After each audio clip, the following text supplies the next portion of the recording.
UFC bantamweight contender Umar isn't confident that a long-rumored clash with Sean O'Malley will actually materialize next, despite many believing it's the fight that makes the most sense. Outside of his lone loss to Merab Dvalishvili, Umar has quietly established himself as one of the division's most consistent and dangerous fighters. He's rattled off wins over elite competition, most recently handing former two-division champion Deiveson Figueiredo a decisive defeat that further strengthened his title credentials. Still, when it comes to what's next, the path forward remains murky. While fans and analysts alike have pushed for Umar versus O'Malley as a clear #1 contender bout, Umar believes the UFC has different priorities, namely booking champion Petr Yan in a high-profile defense against O'Malley instead. Speaking in a translated interview with Guerrilla Fighting, Umar made it clear that he's ready for any challenge, but skeptical about whether O'Malley would accept to fight with him. He said, "I'm ready to fight anywhere with anyone, anytime. If there is a rematch between Yan and Merab, I would like to fight against O'Malley, the contender fight. I find it hard to believe that Sean will agree to this fight and that the UFC will make it happen." Umar also floated the idea of headlining a summer card in Abu Dhabi, saying he's prepared to compete in a 5-round main event if the opportunity presents itself. Then he laid out how he sees the bantamweight title picture unfolding. If Petr wins the rematch, his next fight will be against O'Malley, then I'll be next. But if Merab wins the rematch, I'll be next. Sean fought him twice. In the last fight, Merab choked him. For now, he remains stuck in a familiar position, clearly elite, clearly deserving, but potentially waiting behind bigger-name matchups as the UFC sorts out its plans at 135 pounds. Whether that long-awaited showdown with O'Malley ever happens may depend less on rankings and more on business realities. Wow, BKFC Knuckle Mania 6 turned out to be a spectacle, both inside and outside the ring, and not in the way fans usually expect. While the main event featured Ben Rothwell defeating Andrei Arlovski to claim the BKFC heavyweight title, the real chaos happened in the crowd before the fights even began. The front row erupted into a massive brawl involving two of BKFC's most notorious fighters, Mike "Platinum" Perry and Eddie Alvarez. The melee wasn't just limited to the two former UFC stars. Fans got involved, and at least one attendee reportedly used a belt as a weapon. Security had to intervene quickly to separate everyone involved. Perry, despite not being on the Knuckle Mania 6 fight card, didn't sit on the sidelines. He and Alvarez went at it in front of cameras, trading punches as the crowd around them went wild. Footage shared by Conor McGregor on Instagram showed Alvarez taking Perry to the ground, while fans surged around them, making the scene even more chaotic. Both fighters were eventually pulled apart, but not before creating a scene that will be talked about for weeks in combat sports circles. This wasn't the first time Perry and Alvarez had shared a BKFC ring. In 2023, the two faced off in a proper bout, with Alvarez winning via second-round corner stoppage. That prior history made the crowd brawl even more intense, as the rivalry between the two veterans clearly hasn't cooled off. McGregor, co-owner of BKFC, shared the footage with a mix of humor and caution. "Wait, that's Eddie Alvarez on top of him. Haha, what the f? That is classic. Gotta love BKFC. Be careful with our crowd, please, that's all. No weapons, no gloves, we will ref." Now the focus shifts to Mike Perry's next official BKFC fight. Even though he wasn't on the card, his involvement in the brawl has fans speculating wildly about who could face him next. Names like Robbie Lawler, Antonio Tarver, and even Till have been floated by fans online, though some of those matchups are unlikely. Perry has cemented himself as one of BKFC's most unpredictable and volatile stars. Any fight he steps into is guaranteed to be explosive, both inside the ropes and in terms of hype. The events as a whole highlighted the raw, chaotic nature of bare-knuckle fighting, where drama isn't just in the ring, it spills over into the audience, the fighters' rivalries, and the overall spectacle. BKFC seems to thrive on this unpredictability, and with Perry and Alvarez involved, fans know the next chapter is going to be even bigger. That's a huge development for the UFC heavyweight division. Tom Aspinall's upcoming eye surgery is expected to sideline him for around 8 months, which could shake up the 265-pound landscape significantly. The British heavyweight has been one of the division's brightest young stars, and this recovery period will halt his momentum. In the meantime, this opens the door for contenders like Cyril Gane, Jon Jones if he returns, and other top heavyweights to stake their claim while Aspinall is out. His team will likely focus on a cautious recovery plan, as vision and overall safety are paramount after an ocular procedure. Once cleared, Aspinall will need to rebuild his rhythm in the octagon before re-entering the title picture, but when healthy, he's still widely considered a potential future champion. This could also affect upcoming event cards and matchmaking, especially if UFC was planning a quick return or a fight at a major PPV.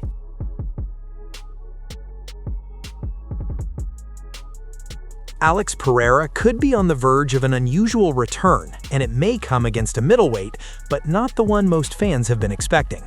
Despite months of online back and forth with Khamzat Chimaev, an MMA fight between the two was never truly close to happening.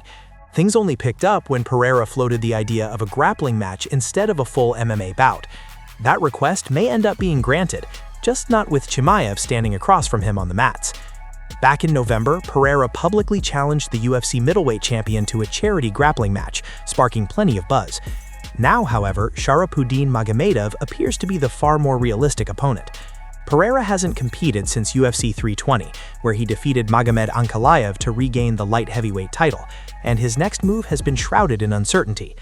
That uncertainty may be clearing up, as discussions are reportedly underway for a grappling matchup with the Dagestani striker. According to Rizvan Magomedov, Islam Makhachev's manager, negotiations are ongoing while they wait for a date for Magomedov's next fight. He explained that Magomedov can't compete in the United States for obvious reasons, making events in the Middle East or elsewhere more likely. In the meantime, Magomedov has been staying active with grappling matches, framing the potential bout as an interesting clash between two elite strikers stepping outside their comfort zones. Crossover grappling contests have become increasingly popular among MMA fighters, and while Pereira hasn't explored that world much, Magomedov already has. Last December, he faced Arman Sarukian in a grappling match under the Hype FC banner, a hard-fought contest that ultimately ended in a draw. A matchup with Pereira would be a much bigger spotlight moment, especially given Pereira's star power and reputation. For Pereira, this could also be about perception. UFC EEO Dana White has openly questioned his ground game in the past, even using that as a reason to dismiss a potential heavyweight super fight with Jon Jones. White famously shot down the idea, citing Jones's size and elite wrestling as reasons the matchup made no sense. All of this feeds into the bigger question of whether Pereira could still find his way onto the UFC White House card on June 14th. In December, Pereira posted something cryptic that seemed to rule out fighting on the event, but more recently he teased fans with imagery hinting that a clash with Jon Jones might still be alive. Jones himself has added another layer of uncertainty. Ever since Donald Trump announced the UFC White House event in July 2025, Jones has been vocal about wanting to be involved, despite having officially retired just weeks before that announcement. Dana White, however, has since drawn a firm line. After Jones declined to unify the heavyweight belt against interim champion Tom Aspinall and walked away, Jones's trust appears to be gone, even with the massive hype surrounding a possible Jones versus Pereira matchup. Jones has also cooled expectations in his own recent comments, admitting that he doesn't know what the future holds. He's training, living clean, and staying ready, but he acknowledges that whether he fights again may be out of his hands. Still, in the UFC, nothing is ever truly off the table. Fan demand and online pressure have a way of shifting narratives quickly, and White has changed course before.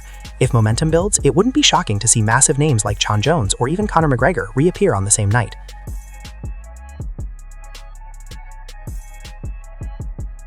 Mateusz Gamrot hasn't held back when giving his assessment of Paddy Pimblett's showing against Justin, and in his view, that fight may have reset the entire narrative around the baddie.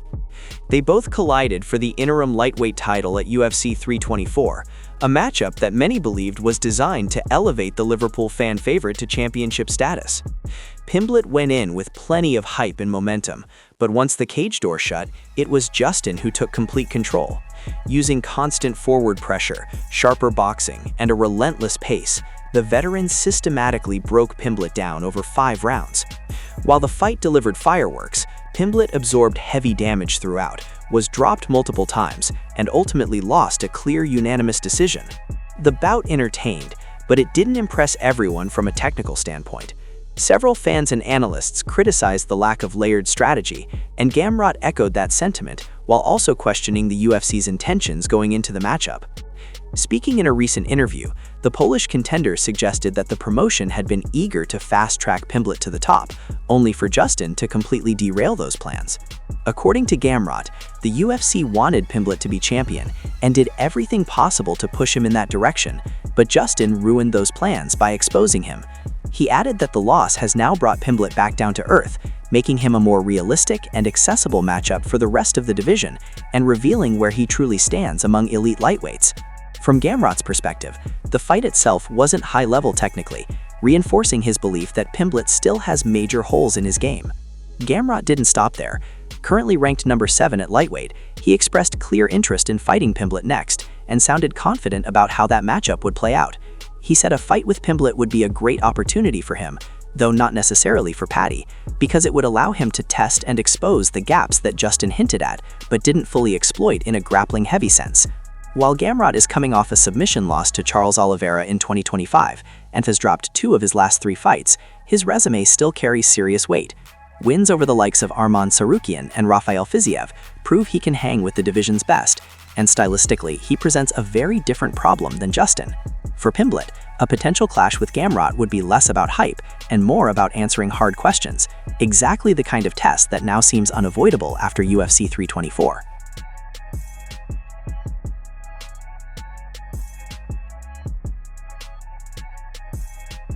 UFC featherweight contender Movsar Evloev has shared his blunt assessment of Lerone Murphy ahead of their high-stakes clash at UFC London, making it clear that he doesn't believe there's anything particularly special about his opponent's skill set. Evloev and Murphy are set to headline the London card next month, a fight that carries major implications for the 145-pound title picture. For Evloev, it represents another crucial step towards securing a long-awaited championship opportunity against reigning featherweight king Alexander Volkanovski. Murphy, meanwhile, has the chance to elevate himself into true title contention with the biggest win of his career. Despite Murphy's unbeaten UFC run and growing reputation, Evloev feels confident that the matchup strongly favors him. While he was careful not to completely dismiss his opponent, the Russian contender made it clear that he sees himself as superior across the board. "I'm not trying to underestimate this guy, but I think I'm better everywhere. He's a striking guy. He has pretty good striking skills, but I don't see nothing special. He's good with the smart moves and striking, but I will use my tools with wrestling, pressure, everything, so I can win this fight as soon as possible."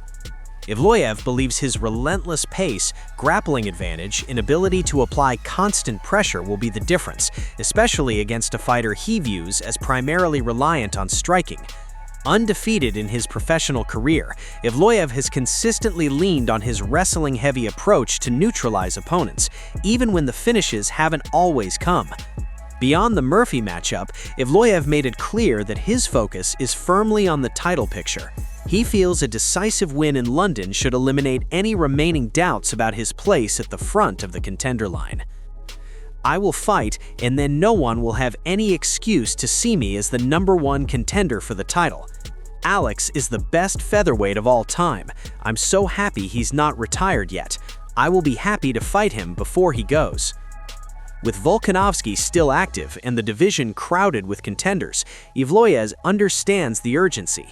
UFC London is not just another main event for him, it's a chance to finally force the promotion's hand and secure the title shot he believes he has already earned.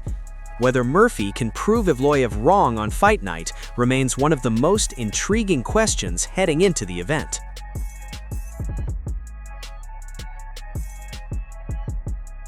Daniel Cormier believes the build-up to the UFC White House event has exposed a deeper issue for American MMA, and in his view, it goes far beyond one struggling division. Right now, the UFC has just 3 undisputed champions from the United States, Kayla Harrison at bantamweight, Mackenzie Dern at strawweight, and no American men holding an undisputed title. Justin Gaethje's interim lightweight belt is currently the lone piece of gold on the men's side, and even that comes with an asterisk. Speaking with Sports Illustrated, Cormier addressed the concern after being asked about the state of the heavyweight division, which notably features 0 U.S. fighters in the top 10. Cormier pushed back on the idea that heavyweight is dead, pointing to Tom Aspinall as proof that the division still has real star power. He praised Aspinall's dominance and also acknowledged Cyril Gane as a legitimate challenger, while noting that Jon Jones is still hovering around the picture despite widespread assumptions that he's finished. In Cormier's eyes, heavyweight will always survive because it doesn't take much to excite fans. Size and power alone can do that. He also reminded fans that Aspinall's most recent fight ended under unfortunate circumstances due to an eye poke, adding that the injury was legitimate and is still affecting him. But for Cormier, that wasn't the real problem. He made it clear that the lack of elite American fighters is the bigger red flag. According to Cormier, there isn't a single American ranked in the top 10 pound for pound across any weight class, and there are none in the heavyweight top 10 either. Gaethje holding an interim title is the lone bright spot, but Cormier admitted that the situation needs fixing, and quickly. His half-joking, half-serious solution? Get back to developing wrestlers, the foundation that once made American MMA so dominant. While the rankings still include plenty of American names outside heavyweight, Cormier noted that many of them are established veterans or former champions, rather than fresh, electrifying prospects. That reality may explain why he circled back to Jon Jones as one of the few Americans capable of reclaiming UFC gold in the near future, especially in a division Jones once ruled for years. Cormier even floated what he believes is the most compelling path forward if Jones does return, a showdown with Alex Pereira at light heavyweight. In his opinion, Jones is at his best at 205 pounds, despite bulking up for heavyweight. Cormier believes Jones could still make the weight and that a clash with Pereira at the White House would be the kind of marquee moment capable of reigniting American momentum on the sport's biggest stage.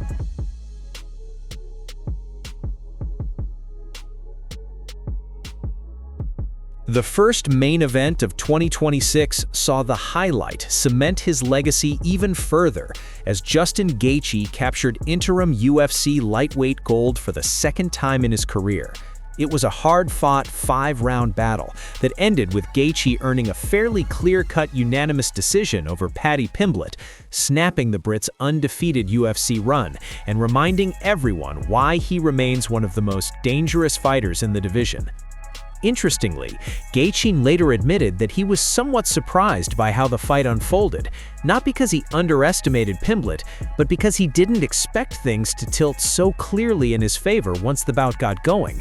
While Pimblett had spoken openly about being willing to strike with Gaethje, many believed his clearest path to victory would come through grappling. Over the course of the fight, however, Pimblett attempted just 5 takedowns, with 3 of those coming late in the 5th round, and never truly committed to making it a wrestling-heavy contest. Gaethje explained that his pressure was the key factor in shutting down both Pimblett's wrestling and his ability to fight effectively at range. By constantly moving forward and backing Pimblett up, he removed the space needed to shoot clean takedowns. When asked by Demetrius Johnson why he didn't grapple more himself, Gaethje's answer was simple: he didn't need to. He felt he was winning the fight where it was, and there was no reason to change that.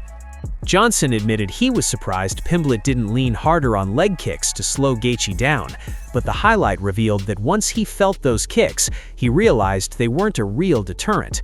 After recognizing he could walk through them without much consequence, Gaethje said the fight became much simpler, allowing him to stay in punching range and dictate the pace. Gaethje has since elaborated on this mindset, explaining that the first minute of every fight is crucial for him. In that opening stretch, he gauges how dangerous his opponent's power really is. Against Pimblett, once he realized he could absorb the shots coming back at him, he felt comfortable taking more risks, pushing forward, and engaging in extended exchanges. That adjustment defined the fight and ultimately carried him to victory. While some fighters and fans have criticized the bout and Pimblett's approach, Gaethje walked away with the belt and momentum firmly on his side. Once again, his durability, pressure, and willingness to embrace chaos proved to be the deciding factors, reinforcing why he remains a fixture at the top of one of the UFC's most stacked divisions.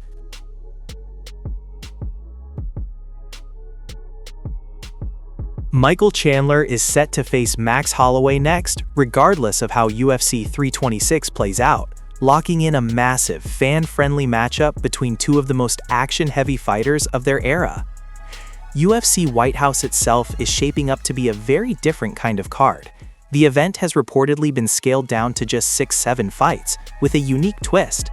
Every fighter on the lineup will be American. That makes it one of the most nationally themed UFC events in recent memory, and a clear departure from the usual global mix the promotion leans on. As for Chandler versus Holloway, the fight sells itself. Chandler's explosive power, relentless pace, and wrestling pedigree against Holloway's legendary volume, durability, and championship-level striking is a guaranteed chaos recipe. Win or lose at UFC 326, Chandler's next assignment won't change, and fans already know it's going to be violent. Between the shortened All-American card and the confirmation of Chandler versus Holloway, the UFC seems to be leaning hard into spectacle and star power. Whether that gamble pays off is another question, but the matchups themselves won't need much selling.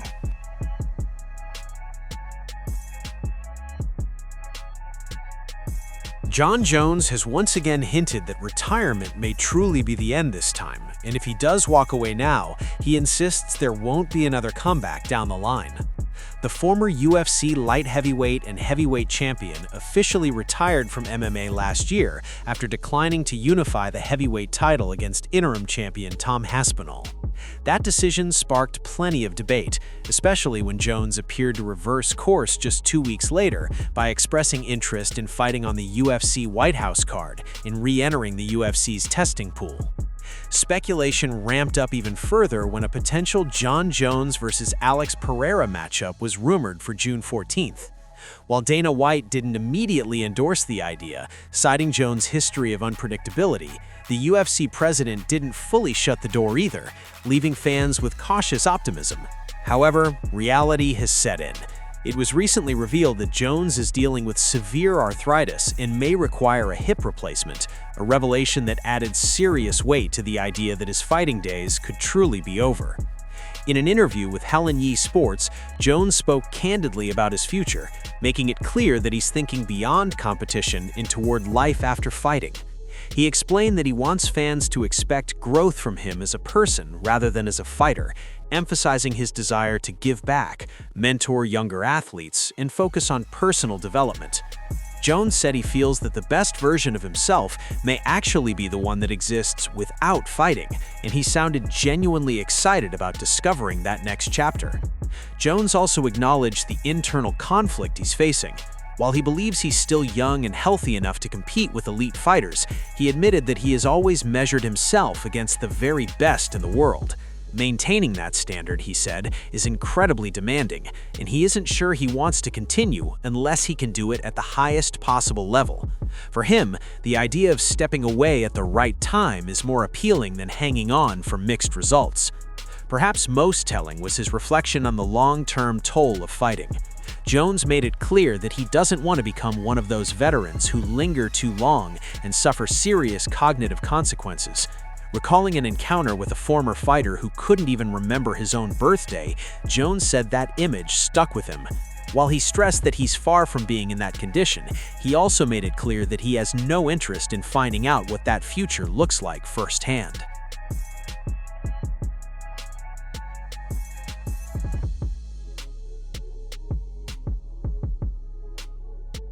Demetrius Johnson has reached a point where the invitations still come. The curiosity never really fades, but the urge to compete is gone. Retirement hasn't stopped people from asking what it would take to see him back, especially when the format sounds lighter and the risks seem smaller. This time, though, the topic wasn't MMA, it was wrestling, and whether Mighty Mouse could be tempted onto the mat again. The idea came from a familiar face. Henry Cejudo, a longtime rival who has decided to compete again in real American freestyle, floated the suggestion directly to Johnson. The exchange wasn't tense or awkward. Instead, it highlighted a clear contrast between two elite fighters now in very different places. One still feels the pull to compete, the other is completely comfortable having moved on. The moment happened after a celebrity flag football challenge at UC Berkeley Memorial Stadium and later appeared on Johnson's YouTube channel.